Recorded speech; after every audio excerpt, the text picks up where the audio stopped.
Good morning. Today I thought we'd talk about affordable solar.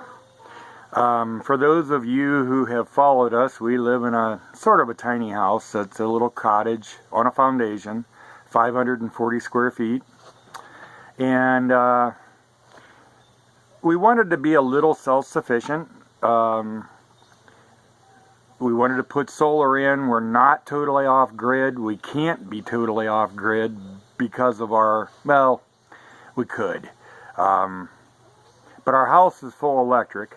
The well is 440 feet deep, so that takes a massive pump. And we can't run that on solar, and not the solar we have anyway. And we have electric hot water. We could heat water on the stove, on the wood burner, or on the fire pit. So we could be off-grid. We do have rainwater collection. We have a 200-gallon tank. So we would have a source of water without the pump. But for convenience sake, we do keep part of the house on grid. The pump and the hot water heater do run on grid. We run most of our lights that we use, all the lights we use on a regular basis. We run the computer, we run the television set, we run the refrigerator that's in the house, and can run the freezer that's out in the workshop. So in the event that the grid would go down, we've had power outages from bad summer storms and or winter, ice storms, that kind of thing, and we've gotten along just fine. And today I'm going to talk about how it can be done relatively cheaply. We looked at a lot of different systems, and many of them are very expensive, and if you pay huge amounts of money for solar, you're never going to recover that. You're never going to really have enough savings in some cases, depending on the type of system you have, but it's not even a break-even thing. Ours is. And yours can be too. So I want to talk a little bit about how that can be done. So first of all, you have two options to go with. You hear a lot of advertising from a lot of these big solar installation companies talk about turn your meter backwards and you can get paid from the electric company for producing power, and that's not necessarily not true, but what they're talking about is what's called a grid tie system. And in a grid tie system, all you have is an array of solar panels and a grid tie inverter. Grid tie inverters are very expensive. Well, the ones that are approved by the power company, and you have to follow code, and you have to be inspected by the power company if you're going to go this route. I checked into it. I thought about doing that. I talked to the power company. I even had them mail me an application. You have to fill out an application. And all of your equipment must be UL approved. And they do that for their own protection of their personnel and their equipment, understandably.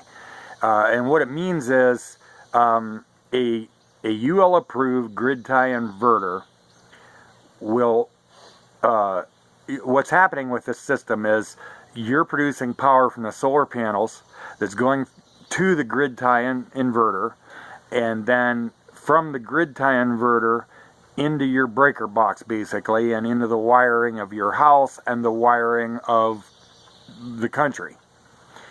And if you are producing more wattage than you're using at the time, then it actually goes out into the wiring and your neighbor gets some of it.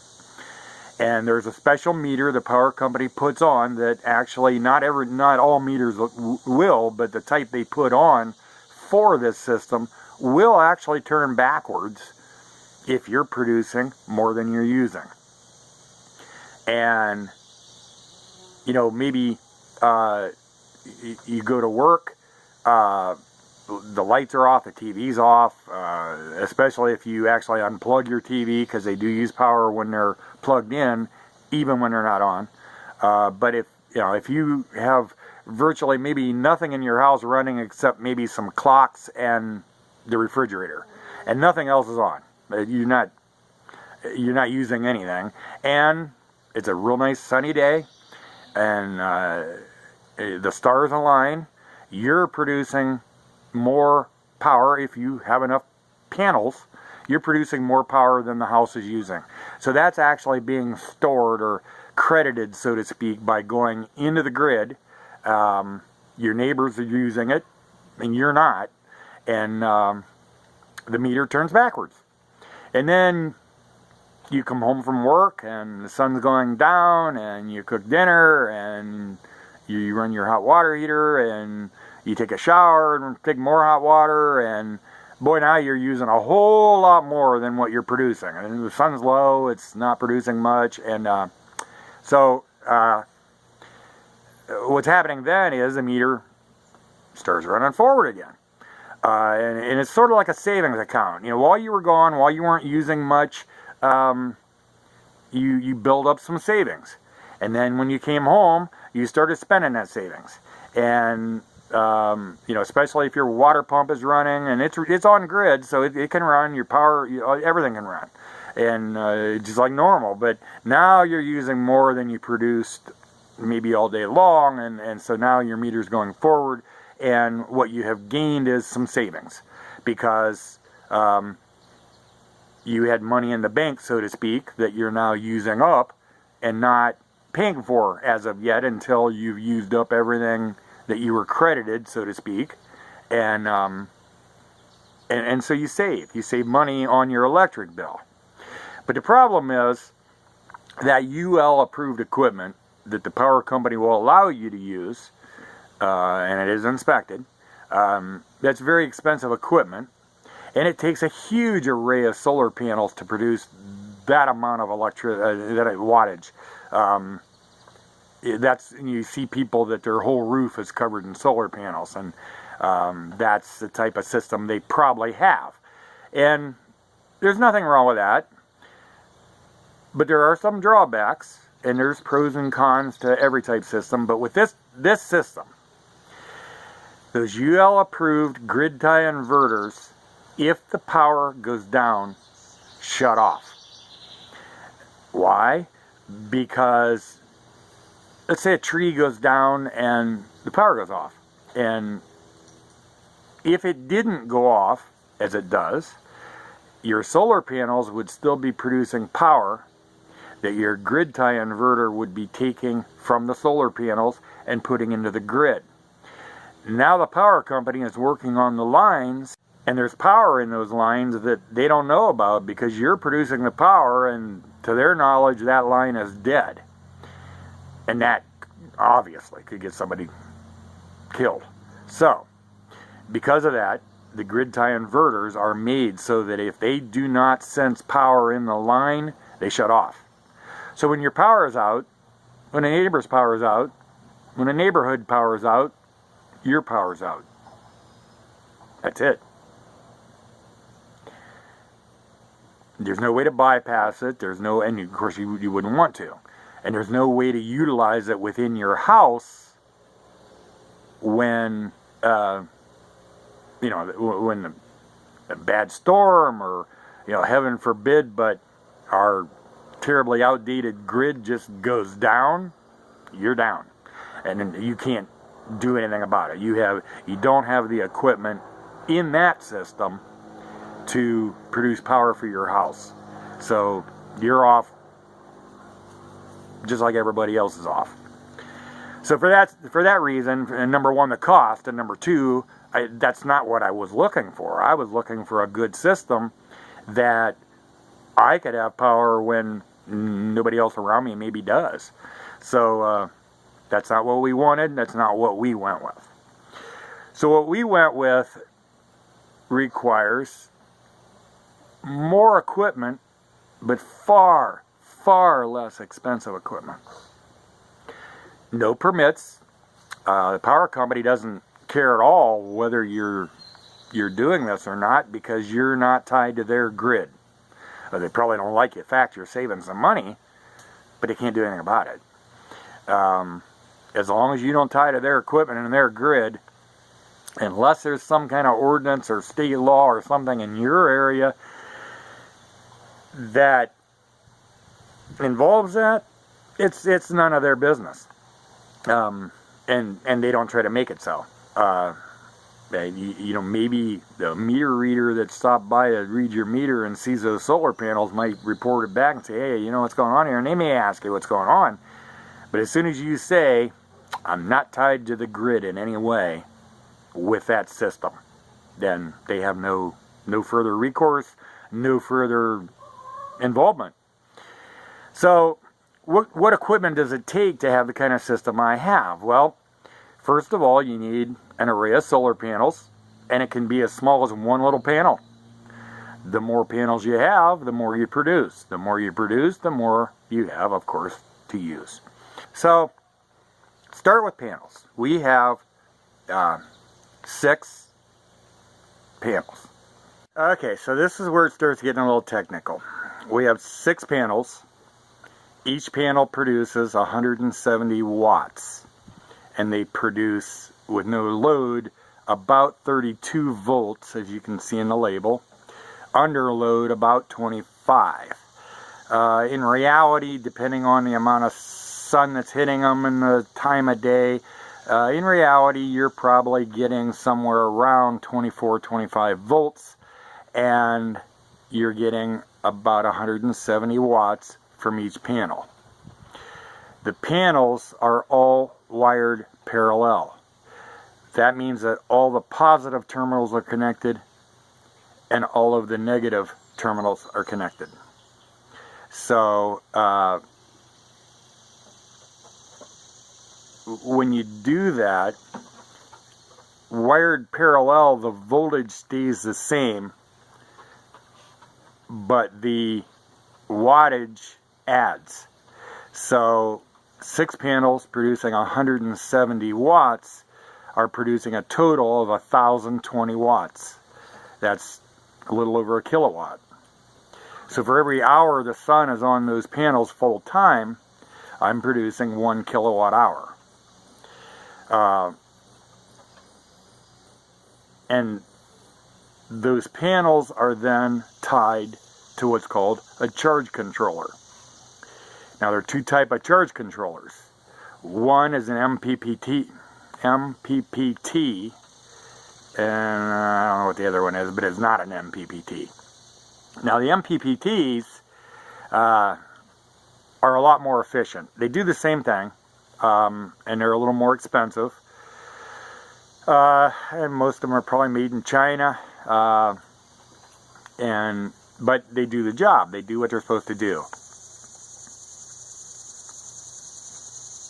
Okay, so what are they supposed to do? Well, a charge controller takes the voltage from the solar panels and measures it and transfers it then to your battery bank. When your battery bank is fully charged, the charge controller stops the flow of current to the batteries and dumps it. And that stops the batteries from overcharging. We'll get to the way the batteries are wired here in a little bit, but they can be wired either parallel or in series. And again, I guess it's a little complicated, but I'll explain it and I'll show you the batteries that I have and how they're wired and why. But the point being, the charge controller is a necessary component to stop the charge from the solar panels from damaging the batteries. And And the only advantage of an MPPT charge controller is that if you have maybe a little, there are times of the day, early in the day, my solar panels are partly shaded by a couple maple trees. And I should take those trees down. I probably will take those trees down. But my first charge controller was not an MPPT. And a lot cheaper, like $10 on eBay. And it did the job, and it did okay, but it didn't really start receiving the power from the solar panels, or using it, I should maybe better say, until they were in direct sun and they were producing well. An MPPT charge controller, if part of your panels are shaded but another part is getting good sun, they'll use that, and they're more efficient. The conditions that your solar panels don't have to be quite as perfect to produce power to the batteries through an MPPT, say that 3 times, an MPPT charge controller is just more efficient. As the sun comes up or as the sun goes down, they're still going to get some benefit from what they're getting to use to the batteries. A charge controller that is not MPPT really only does its job when conditions are a little closer to being perfect at the panels. And they're a little more expensive, but they're still not that much more. And I did upgrade to an MPPT, and I'll show you both. But, you know, to start out, like I said, a little cheap charge controller will do what you need it to do. And especially if you have your panels in full sun, the need for an MPPT charge controller may never exist. If you've got ideal conditions, you know, if you're in Arizona in the middle of the desert, you don't need an MPPT charge controller. So anyway, I'll show you pictures of those, and we'll get on to the other components. Okay, so here is my first charge controller. This is the one that's not MPPT. And I even think maybe the ad says it was, but it wasn't. And it's off eBay, and like I said, it was like $10, $12. Very inexpensive. And it does a great job. It really does fine as long as the sun is right on the panels. The nice thing about this old meter, what that's telling you right there, if you see this flashing arrow, it's telling you that right now there is power coming from the panels to the batteries. The 26.3 volts is telling you what the level of the batteries are, and I have a 24 volt system, but I'll have to explain that when I show you the batteries and how they're wired and why that is. And you must, by the way, and this is important, the charge controller must be matched, and they give a range, and the voltage from your solar panels has to fall within the range that the charge controller can handle voltage wise. Some are set up for just 12 volt only.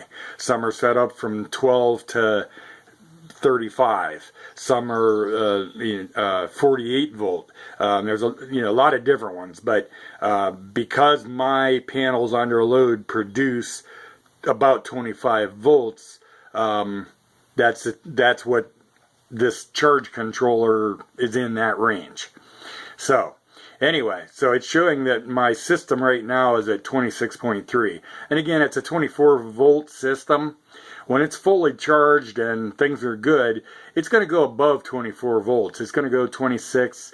I think maybe the highest I ever saw it is 27, but if it's above 24, it's considered fully charged and fully operational, and it's only 10:30 in the morning right now. So we used power last night from the TV and the computer and the lights that were on and drew those batteries down, but just the small amount of sun this morning has brought the charge completely back up into that battery bank so that it's again back above 24 volt and we're fully functional. If you look here, this will tell you 22 degrees centigrade is what the system is operating at. If for whatever reason things start to overheat or it gets too hot, everything will shut off. So that's where it's at right now, and it goes back to the default of showing voltage if you don't keep scrolling. Anyway, so then there's your temperature. Right here it's telling me that the panels are producing, now it's jumping around a little bit, about 2 amps. So I'm getting about 2 amps of power right now, and there's a little shade on those panels still this morning from those maple trees I mentioned. So I'm getting about 2 amps of power to the batteries right now on a continuous basis. So, it's kind of nice having this meter on here that shows you what you're producing, where the batteries are at, charge-wise, and, if you need to, if we have 5 straight days of nothing but clouds and rain and storms and whatever, I can see if my battery bank is getting fairly low, and I can pull some of the things that we're using off of that so that, we won't use them all up or whatever, so the freezer, refrigerator, whatever can keep running, and we don't use power from them for the TV or computer or whatever if necessary, but it's very, very, very rare that it goes down that low and I have to do that. But anyway, so that's a charge controller. That's the first charge controller, the non-MPPT controller. Here is my upgraded MPPT charge controller. And right now I disconnected it and connected this one so that I could show you the meter and all the stuff that it does and how it functions. All of the wires here go into the back of this, come in from the inside, and so this isn't even wired right now. It isn't even connected. The disadvantage, which isn't huge to me, but this is not a real expensive charge controller. I think, oh gosh, I'm thinking it was around 40 bucks, 50 bucks, and it was more than the other one, but it does a lot better job. The downside is that as it is, there's no meter on it. There is an external meter available. It's like another 40 bucks, and I'm going to buy that eventually. I just haven't yet. But again, the downside is, unless you do buy that external meter, it's got a status light right here, and of course it's not lit or nothing with it because it's not wired right now. But as you can see, if I can focus on that, anyway, if it's green and blinking, it's in charge control mode. If it's solid green, the batteries are charged. If it's red and blinking, the load control means it means you're overload. You're drawing too much from it, and it's going to shut off. Solid red means your batteries are totally discharged, and what it does is, well, it'll step up the charge if it gets down in there, but the inverters will shut off, and I'll show you all that in a little bit here. If it's orange, you got to leave disconnected. So anyway, this status light does tell you a little bit what's going on, but there's no meter to say, well, it's at 26 volts or it's at 23 volts. It just says it's good or it's not good. And I like having the meter. So, pros and cons of both. If I buy the external meter from this one, then I get the best of both worlds, and I will be doing that probably. So anyway, that's your kind of charge controller options. And there are a million other options, and there are really, really, really good charge controllers that are $400, $500, $600, and you can get them. But you don't need them. Just saying. So the next component of the system is your battery bank, and I have 8 6-volt batteries. And as I said, it's a 24-volt system. So this 6-volt battery is wired to this 6-volt battery parallel. And this one is again parallel, and this one's again parallel. So you have 6, 12, 18, 24. Then this bank is wired the same way, 6, 12, 18, 24. Then the two systems are wired together, so they're in series. So they're positive to negative, positive to negative, positive to negative, so etc. And then this one is wired separately at first, positive to negative, positive to negative. So each bank is 24 volt. Then the two banks are wired together parallel, so that the voltage doesn't change. If I wired the two banks together in series, it'd be a 48 volt system. So they're parallel. So positive, negative, and then positive, negative, and then from here, positive to positive, and negative to negative. So it ties the two banks together and keeps it all 24 volt. So there you have it. That's the battery bank.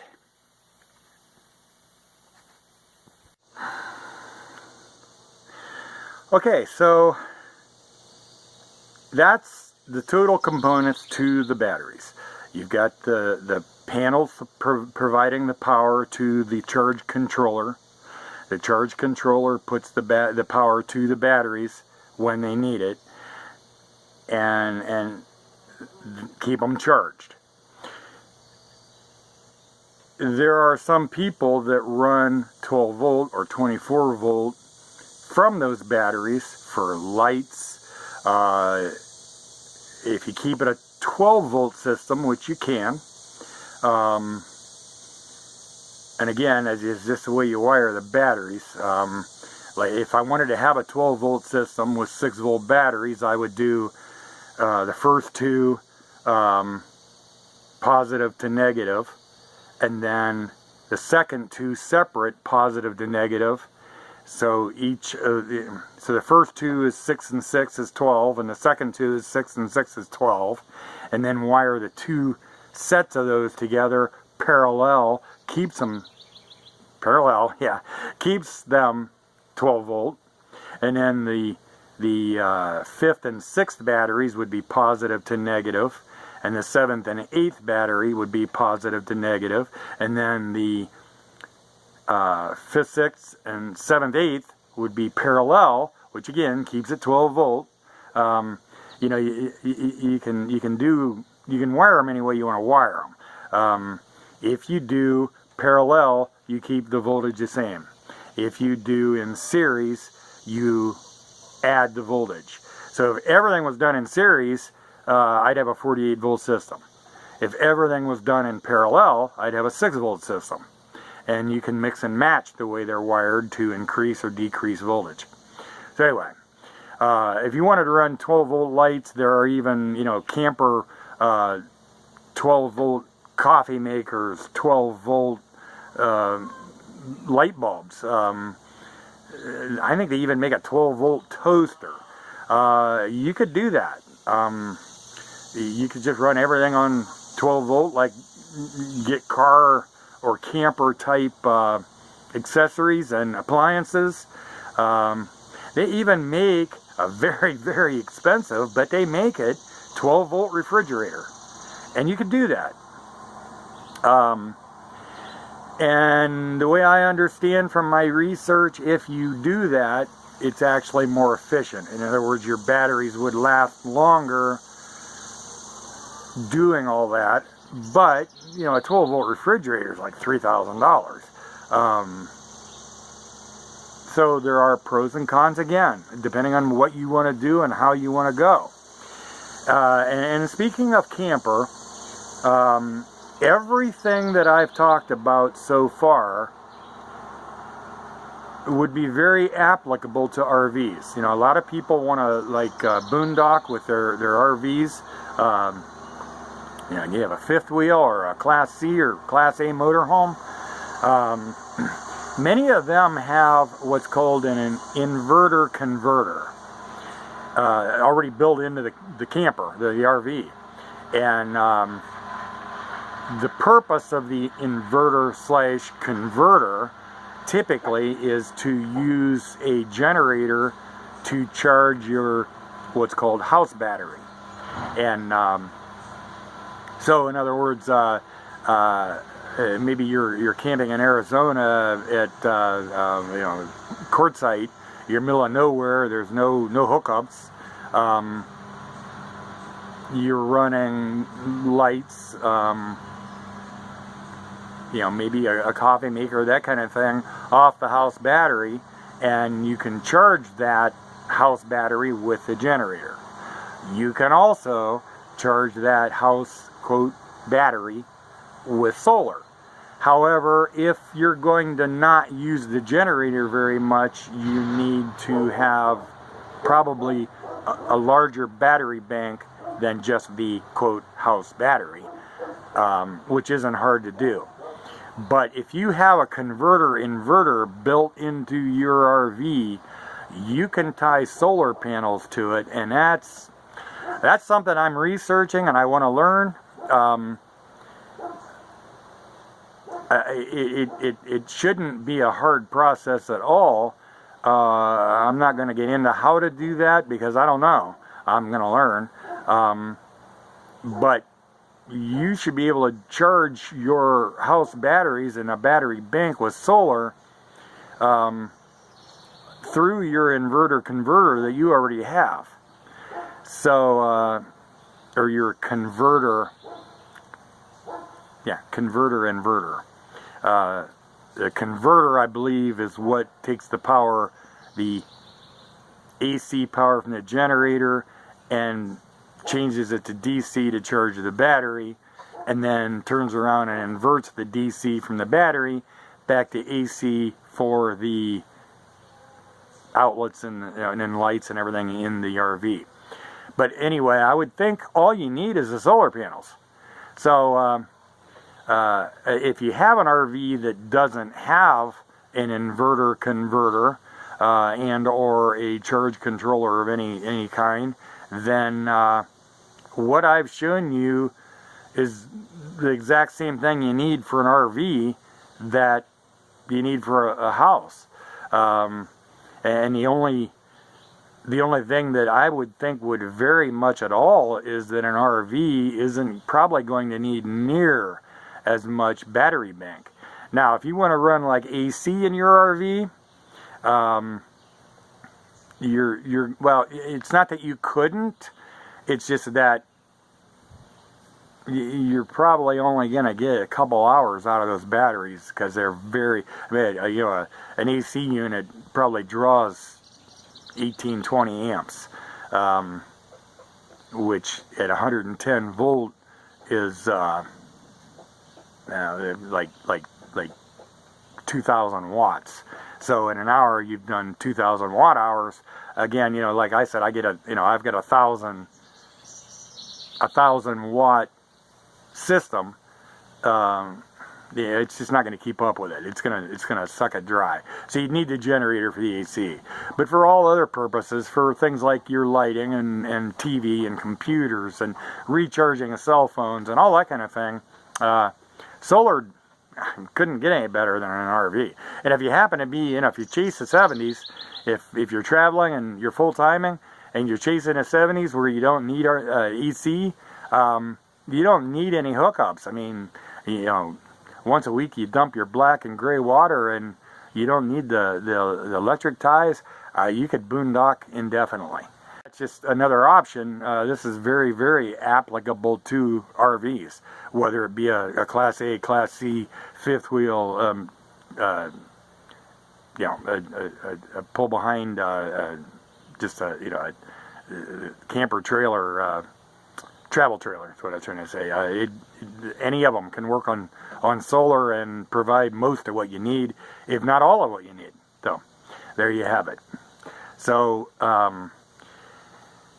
next we'll talk about, okay, so if you don't want to do just 12 volt or 24 volt things, you want to have your regular TV and be able to run your computer and you know, run 110 volt lights. How do you do that? Well, there's a way, and we'll get to that next. Okay, so to convert everything from DC power to AC power, you need an inverter. And they're available in 1,000 watt, 2,000 watt, 5,000 watt, The more wattage, more expensive. The good news is you can do like I did. I started out with just a 1,000-watt inverter. And with a 1,000-watt inverter, I can run all the lights we ever need. I can run the TV at the same time and the computer. And as I expanded the system and started to use a little bit more and more, I thought, oh, it'd be great to have the refrigerator plugged in to the solar, because runs all the time, and it's the first thing we need if the power goes out, is so we don't have food spoilage and everything. So it'd be nice to run that. So I tied that in and tripped the inverter. Well, the problem is the 1,000-watt would probably run the refrigerator, but what it won't do is handle when the compressor kicks on. You know, you have different appliances or different things will take more to start than to run. And when a compressor of a refrigerator or a freezer kicks on, it draws far more amperage than just to run. And I've got what's called a kilowatt meter that you can plug into any outlet, and then plug your appliance into the kilowatt meter, and it shows you the amp draw at the time. And if you watch the thing, when a refrigerator, when a compressor kicks on, it'll draw like, oh gosh, like 13 amps. And then that's just when it kicks on to get it started. And then you watch the kilowatt meter drop way off, where it's only drawn maybe 3 or 4 amps to run, but it had to get past that surge, and that surge would trip that. So what I did was buy a 3,000-watt inverter. Now the 3,000-watt inverter would probably run everything we want to run, but you can tie as many inverters as you want to tie to that battery bank. So I kept a 1,000-watt inverter, and I run things like the TV, computer, and like table lamps on the 1,000-watt inverter, and I run the house refrigerator and the freezer that's in the workshop on the 3,000-watt inverter. And that way neither inverter is overtaxed, they don't trip. Works great. So you can, I could buy another 3,000-watt inverter, tie to that battery bank, and run a lot more things. The more you're running, of course, the faster you're drawing down on that battery bank, and the more panels you need to have to be able to recharge those batteries quickly enough so they don't go down too far. The inverters are made so that if the battery bank gets below 75% of a full charge, the inverters trip off. You lose all your power. Power goes out. But that's a good thing, because if you draw your battery bank down too far too often, you shorten the life of those batteries tremendously. I don't remember ever having the inverters trip off, but I keep an eye on it. If I see that the battery bank charge is getting down a little bit, then I can shut off lights. If the power's off, I'm going to worry about just running a refrigerator and freezer. If the power, the grid isn't off, then I might just turn off some lights or plug those back into the grid, or even if necessary, plug the refrigerator or freezer back into the grid till those batteries get back up to full charge again. I don't like to draw them down on a daily basis too far, because if they're down and then all of a sudden we have a bad storm and it's a cloudy, rainy period for 4 days, and during that storm the power went out, I don't have any reserve. So, just day-to-day usage, we don't draw it down that far, but you know, I try to keep them up there, and it makes the batteries last a long time. And just be aware, I'm going to talk about total cost of everything and show you documentation, and I'll tell you what everything costs by the end of the video. I think you'll be pleasantly surprised. And it's a system that can, you know, grow and be built on little by little as you have the money to do it. You know, if that's an issue for you, it was for me. And I did a ton of research, unbelievable amount of research to figure out what I figured out. It took me months and months and months and months of reading articles, and still, I'll get to the real big one here that electricians couldn't answer for me, that I finally figured out. So anyway, we're getting there. So that's coming up. Okay, so now we'll get to the nitty-gritty of solar that many people, including many well-educated electricians, can't figure out and couldn't answer. And I couldn't find anything on the internet what my problem was. And here's what I'm talking about. My initial thought was, they make what's called a transfer switch. And a transfer switch would make it so you're either on all solar or on grid. You can't be on both at the same time. And it's for safety reasons. But a disclaimer here. I don't suggest you do what I did, because there are risks involved and it's not legal. But I was experimenting and I was testing. And here's what I'm talking about. My initial thought was, if I turned my main breaker off in the house where the grid comes and ties in, turn the main off, I should be able to tie the inverters, which are producing 110 volt AC power, to two breakers, one for each side of the breaker box, in my workshop. There's a 200 amp breaker, or 100 amp breaker box in my workshop. And I thought I should be able to tie to the two sides of the breaker box through two single pole breakers, which would feed power to the breaker box, which is then tied through triplex, if you know what I mean, or, you know, heavy gauge wire. It ties from the shop into the house breaker box. That's what supplies the power from the breaker box in the house. When it's on grid, that's what supplies the power to the shop. And it comes out of a breaker box, and it's a 100 amp breaker in that breaker box, and then it comes out to this 100 amp breaker box in the shop, which then divides off to the different circuits in the workshop. So my thought was, well, if I tie the two breakers in there, which I leave off all the time when the grid's tied in, when I go in the house, and if I turn the main off, so I'm off grid, not tied in at all, and I turn all the unnecessary breakers off in the house breaker box, and then after I'm totally disconnected from the grid, I turn on the two breakers that are in the shop breaker box that are tied to the inverters. That should supply 110 power to the breaker box in the house, which would then supply power to any outlets or lights that I have a breaker turned on for.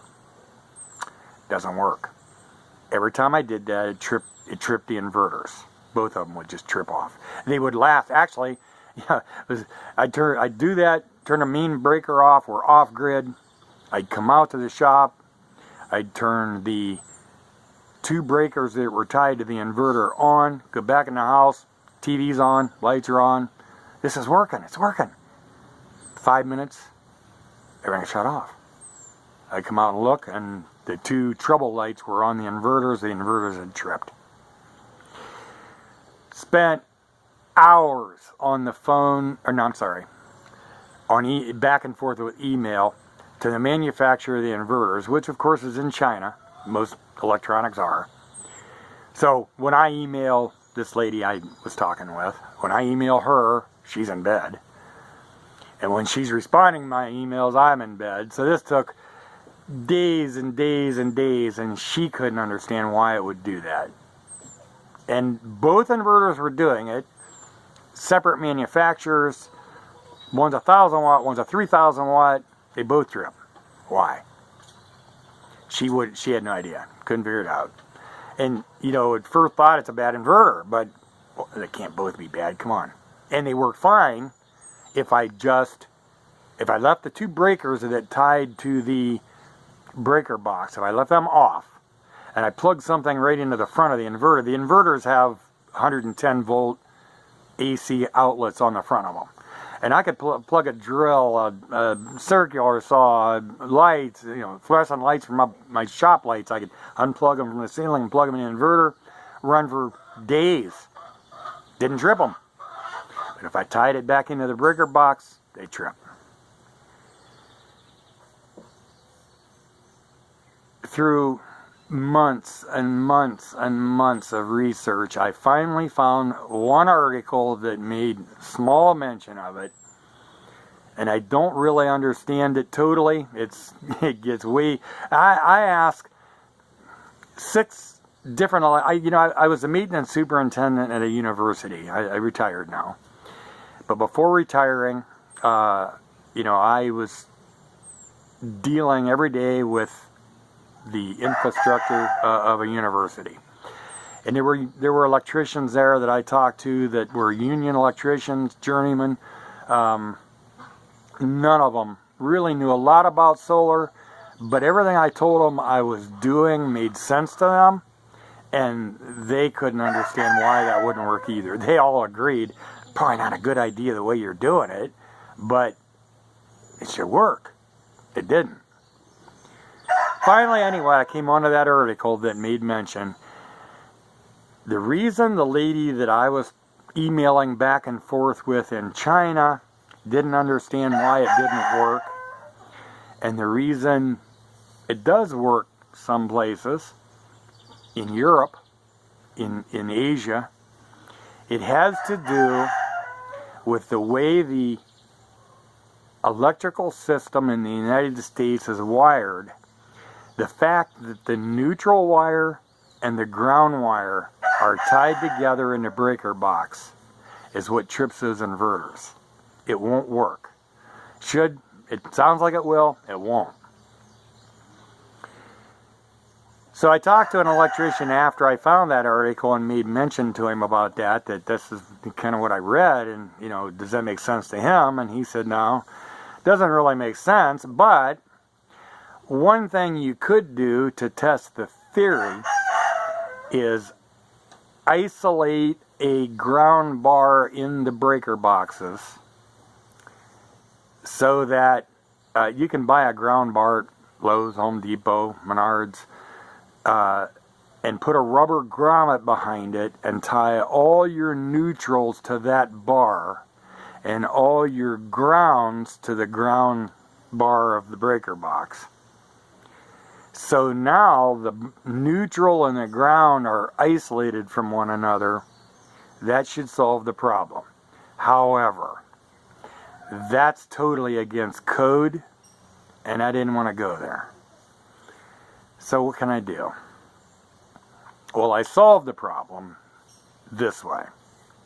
And I'll show you the wiring. I'll show you every inch of how it all ties together. But what I did was actually run heavy wire, number 10 gauge wire, through conduit from the inverters to the house, which has a crawl space under it, which made it a little more difficult. If you have a basement, this wouldn't be that difficult to do.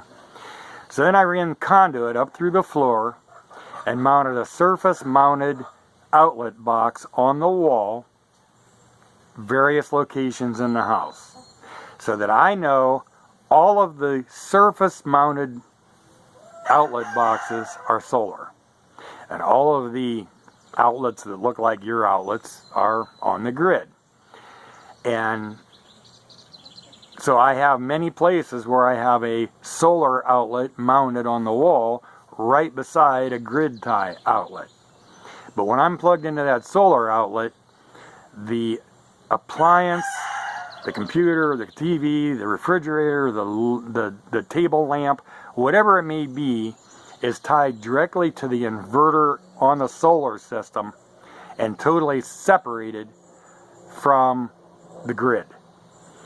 And so my system is totally still. I can turn my main breaker off in the house, and all of the outlets that I'm hooked to for the solar just continue to work, and it's a much safer way of doing it than the make sure that breaker isn't on or that breaker's off, make sure the main's off. It's a safe way to do it. It's a legal way to do it. It has nothing to do with the electrical code, and it works. You know, it cost a few extra bucks for some wire and conduit, and I hated like hell to have to rewire a house that was already wired, but it worked.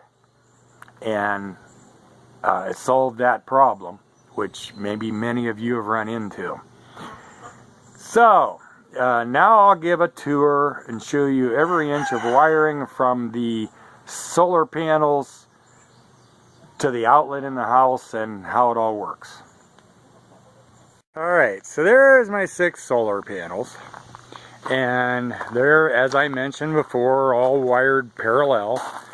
And all of the wires from the panels end up coming into this box. And what that box is basically is a disconnect. If I need to work on something in the shop and I don't want any power coming from the panels, I can pull that disconnect and the panels don't produce any power into any of the rest of the system. So from this disconnect, there's conduit here that runs over to there, and I'll show you that here in a second. It runs over there and it ties into that disconnect. Now the reason for that is I've got this tower, I have got a wind turbine way up there on top of the tower that also ties into this system, but that's a whole nother topic. So anyway, everything ties in together right there. It's sort of a way of having a junction box, weatherproof junction box. So then the conduit runs from that down along the garage wall and back around to the shop and goes inside. And I'll show you that from inside the shop. The conduit from outside comes through the shop wall, comes along here, and the first thing, well, that shows that it's a 30 volt DC photovoltaic, which is what they refer to, that's power from solar panels. So it's 30 volt DC photovoltaic power to this fuse block. That's a 30 amp fuse. I just made the fuse block, and the power goes through the fuse, so it works. And then it goes up here, and that goes into the back of the charge controller here. From the charge controller, it's kind of hard to show this, but you know, you can see the wiring. Pardon the dust. This is in my workshop, so sanding and everything, everything gets dusty. So anyway, the power goes then from the charge controller down to the batteries. Then the power comes from the batteries back up to the inverter. From the inverter, now the way I do this, and that's that little kilowatt meter I was telling you about. The kilowatt meter is plugged into the front of the inverter. And like if I want to see how many watts I'm drawing right now, I'm drawing, you know, 1.7 watts, you know, not much. But I can see what my draw is, my current. I can see watts, amps, voltage. There's voltage at 119.6 volts. There's wattage. You're on 1.1 watt. Not much is on in the house right now. But anyway, so This cord plugs in indirectly into the inverter through the kilowatt meter, and this wire comes around, goes into conduit right here, and ends up going over, and here you can see that's 120 volt AC from the inverter goes into this breaker box. Now from the other inverter there's another wire that also comes into this breaker box. So I've got the two breakers. I've got one inverter on one breaker on each inverter. And there's just 15 amp breakers because I really don't have anything on there that pulls all that much. But as you can see, the way I have it labeled, the TV and the computer and the lamp are on breaker number 1, and the refrigerator in the house is on breaker number 2. When I run the freezer that's here in the shop on the solar, I just plug it directly into the inverter. Into the front of the inverter, which is right here's the freezer right beside the whole solar setup. So anyway, from this breaker box, then you got 120 volt AC goes to the house, and I'll show you that here in a second. Nothing fancy. That's just the conduit coming through the wall of the shop into the garage. Runs along there, runs along the garage wall, down the garage wall over there, and I'll show you outside here in a second. Through the garage wall and down into the ground, and it's conduit the whole way, and it's buried over under the house crawl space. As I said, it goes into the crawl space, and I'm not going to get under there and show you that, but it goes to a junction box where everything divides off to the different outlets. So I'll show you that here in a second. You can see the conduit coming up through the floor, and that's how I mounted the solar outlets. Right beside it over here, this is a grid tied outlet, but you know, everything stays connected to solar 90% of the time. Example of a solar outlet where the conduit comes up through the floor, and as I said before, they're just surface mounted. We keep a timer on this one, and it's tied to a table lamp, so the lamp just comes on about dark and goes off about midnight after we're in bed, and that way it's not drawing solar when it isn't needed. But anyway, that's kind of nice. When we come home at night, there's a light on already in the house for us, and you can see there's a phone charger there hooked up to it. We charge cell phones on, that kind of thing. So that's just an example. There's a total of 6 of these outlets. Solars, one behind the refrigerator and one in the bedroom, and so there's a total of 6 of these outlets to tie to for the solar power. Okay, so what did this all cost? Well, I was lucky and got some deals. I shopped around. I didn't get in a hurry, and you can do the same thing. When I first started out, I built a couple, I think did a total of 4 solar panels. I did that one winter. I was bored and gave me something to work on in the shop. And I bought the little solar cells off of eBay. I don't remember what they cost. But I'm going to say in each panel I made, I probably had 50 bucks in a panel. But what I discovered was, and they worked. Probably for 3 or 4 months we pulled some power off of them. It was before I had the whole thing figured out, but we were just starting out. And what I discovered was by the time you buy the little cells and the tab tape and the solder and the glass, and I used Luan as what I did was build a wood box, use like a 1x2 frame with a Luan back, and then I hot glued the cells to the Luan and hooked them together with tab tape, and then I bought a piece of glass to silicone over the front of the box and put a frame around it, and it worked. What I discovered was by the time I bought all that and did all that, I found a deal on Craigslist. I'm from Northeast Ohio, and there's a guy actually west of Massillon, Ohio, that deals in solar panels and solar. He'll sell you the charge controllers and the inverters and everything, but he's got the expensive grid tie inverters and that kind of thing. but it'll sell you whatever you want. I got those 170 watt solar panels for I think it was $118 a piece. So first thing I did was buy 2 of them and tied them in parallel with my homemade panels, and little by little I bought another panel. Well, they're 170 watt. The little panels I was making were only producing, I think, 60 or 80 watts.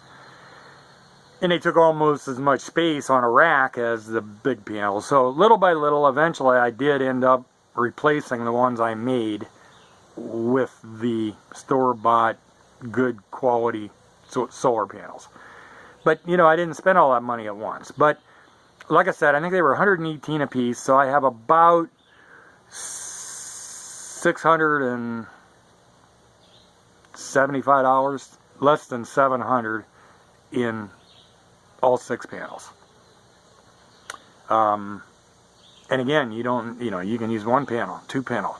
The more panels you have, the quicker your battery bank will recharge, and the more you can draw off your battery bank. But you don't have to start out there. The charge controller, and I'm going by memory. I'm going to go in on eBay and look at them because I know about what I got and where I got it, and I'll take a picture of it and document it. I think my first charge controller was, I think I said before, 10, and more like maybe $12, $15.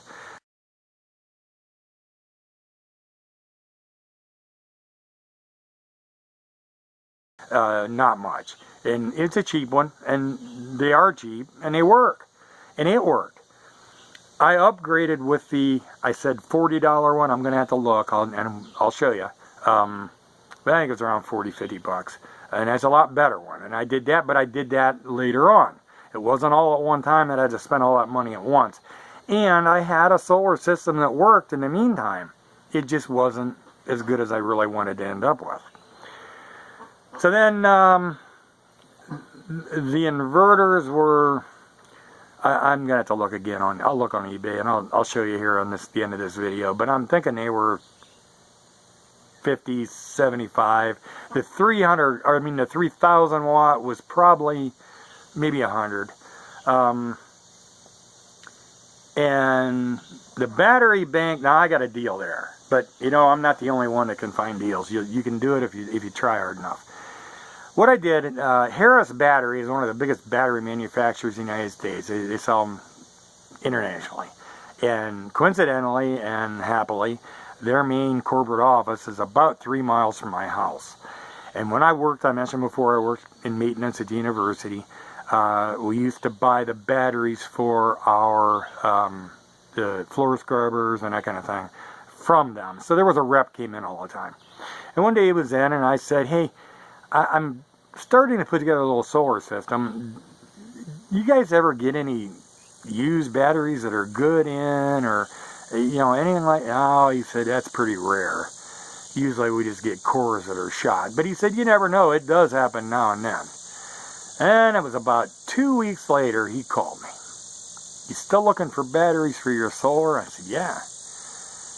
He said, boy, have I got a deal for you. So long story short, too late for that. What it was there was a golf cart company that's local here too that deals with them, and they buy golf carts from huge golf courses. Sometimes they'll buy 150 golf carts at a time. Well, they had just gotten in 8 golf carts, and they refurbish these golf carts. Sometimes they paint them with flames and fancy stripes and whatever, and they make them look nice. They make them look brand new. And resell them. And in the process of doing that, they always do new tires and new batteries. Well, they buy all their golf cart deep cycle, and that's another thing I haven't mentioned. The batteries for your solar system need to be deep cycle batteries, not car batteries. They need to be deep cycle so that they can handle the deep discharge, then full charge, then deep discharge. And a car battery eventually, fairly quickly, will go bad doing that. So you need a deep cycle battery, and that's what they use in these electric golf carts. And we use them, same thing, on our floor scrubbers at work, and there's a lot of industrial uses. So anyway, this golf cart company just got in these 8 golf carts, and the guy at Harris Battery happened to know that this golf cart, or this golf course where these came from, had just put all new batteries in them like 6 months ago. And the golf cart company just automatically takes them out, replaces them with brand new batteries when they sell them. So he said, these batteries came in as cores. They're only 6 months old, and I know it because I sold it to them. I sold it to the golf course where these came from. And he said, we just gave them core price for them. He said, 20 bucks a piece. He said, if you want to give me 30 a piece for them, they're yours. I left work early to go. So I got 8 batteries, 30 bucks a piece, $240. Those batteries, brand new, are about $200 a piece. So I got a deal. I got lucky. But you don't have to start your battery bank with 8 batteries. You could start with 1 or 2. Well, and again, depending on, if you want to do a 12-volt system, you buy 6-volt batteries, you got to have, of course, at least 2. If you're going to have a 24-volt system and you buy 6-volt batteries, you have to have 4. But if you're going to do a 24-volt system and you do 12-volt batteries, you only need 2. You get it. It doesn't have to be a battery bank of 8. And the more batteries you have, the longer it will last on a cloudy, crummy day, or several days in a row or a week. It's Ohio here, so we get that. You may not. And another thing to remember, I have my solar panels on that rack that you saw in the yard beside the garage. Some people put them on the roof. But here's something to remember, especially if you're in the Northeast or northern states anywhere. Those get covered in snow, and when they're covered in snow, they do nothing. It can be 20 below zero, and if the sun's out, or even on a hazy day, you'll get charged. But not if they're buried in 18 inches of snow. So, I'm often out there with a broom sweeping the snow off those solar panels. If they were on a roof, I wouldn't want to be doing that. So that's something to think about when you locate your solar panels. You want to orient them to the south, and I believe it's about a 15-degree tilt in the area I'm in to be most efficient. Some people make an adjustable tilt so that you can, in the winter the sun goes to the south further, so you need to tilt them up higher. Summer it's almost overhead, so you can lay them back down. I don't have that. It works. I'm okay with the way it is. I just built a treated 2x4s. It's it's just a wooden rack that holds my panels. Nothing to it. So I know I've guessed a lot of prices here, but I'm going to go into eBay and get some actual legitimate prices and just snapshot the screen so you can see. But my entire system as it is today, I don't have, if over $2,000, not much over, maybe $2,200 in everything. But if you could start off with one panel, a cheap charge controller, one 12-volt deep cycle battery, a cheap inverter, and you're in business. So for $200-300 you can start out, and then you can grow the system as you want. You can add panels, you can add batteries, you can upgrade a charge controller if you want to. You can always add inverters. You could have six 500-watt inverters, and you would have 3,000 watts. Buy them one at a time as you can afford it. It's going to cost you a little more to buy 6 500-watt inverters than to just buy one 3,000-watt inverter, but you can spread it out over time. So, might be something you want to consider. Anyway, I hope this video has been helpful. Please subscribe. Please hit thumbs up for me. I'll try to come back with some other useful things that we do here around the homestead and things I've learned. And it took me months and months and months of research to figure out why the inverters were tripping. And, in this 20-minute video or half-hour video, you've gotten the benefit of what I took forever to learn. So I hope that does help you out. And good luck. And strive for self-sufficiency. It's wonderful. So you'll see some pictures here coming up of screenshots of actual eBay listings of some of these things you can buy and relatively inexpensive. So you shop around, you'll get the deals too. So see you next video.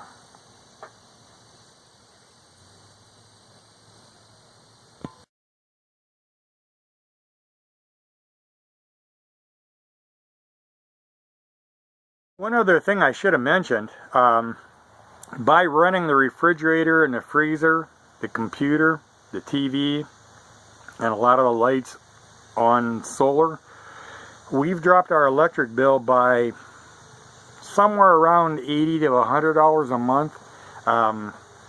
So, you know, I said at the beginning of this video, those big systems, you'll never save enough to warrant them or justify them. Especially if it's a grid tie, because if the grid goes down, they don't do you any good. But anyway, so my point is, if we save, you know, roughly 90 bucks a month, for what I have in this system, you know, we paid for the whole system in like 10 months, saved enough.